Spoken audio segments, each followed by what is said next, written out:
Welcome to my YouTube channel Daily Breaking News. Where Slovakia's Tamara Patuka collapses poolside after Olympic swimming heat.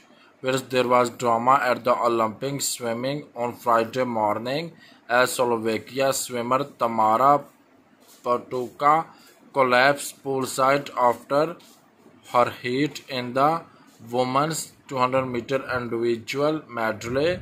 Patoka finished seventh in her race and had climbed out of the water before collapsing on the pool.